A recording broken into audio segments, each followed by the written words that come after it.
Authorities in Tehran say they've arrested one of Iran's most wanted, Abdul Malik Reggi, the leader of a Balochi dissident group known as Jindala. The group has emerged as one of the most significant domestic threats to the clerical regime, which claims that its foreign enemies are aiding Jindala. The internal workings of Jundullah are very opaque, so we're not really sure to what degree the loss of a leader would have the impact on the group's working as a whole. But it does give them a breather in terms of the U.S. and the Arabs potentially using Jundullah to undermine the resolve of the Iranians. Welcome to Dispatch. I'm Marla Dial. Jundullah is a Sunni group from the tri-border region with Afghanistan and Pakistan.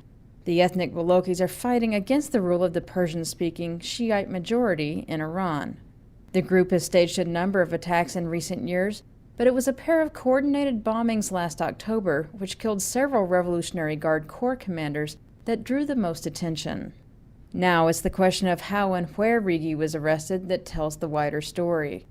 Early details were sketchy and often contradictory, but at least two valid theories have emerged so far.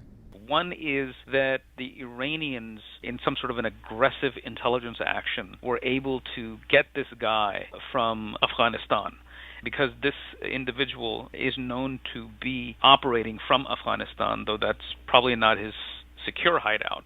The second theory is much more plausible, and there are now reports coming out that they may have had Pakistani assistance. Jindullah has been known to operate in Pakistan, which extradited Reggi's younger brother to Iran 2 years ago. Reports on Tuesday suggested Islamabad had turned him over to Tehran as well, adding to a number of high-profile captures in Pakistan over the past week.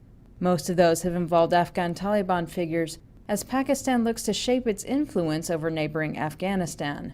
Handing Reggi over to Iran would fit the same rationale. Ultimately, if Pakistan is going to succeed in being able to reestablish its sphere of influence in Afghanistan, it can't ignore Iran. The Pakistanis operate in Afghanistan through the Pashtun community, or the largest ethnic group. The Iranians are able to project power into the country through the Persian-speaking peoples like the Tajiks and those people who live in the border areas along Iran, and then there's a substantial Shia community in Afghanistan. So Pakistan has to deal with Iran in order to settle on Afghanistan. And one way of doing that is to cooperate. The Iranians will demand a price for, accepting a Pakistani proposed solution.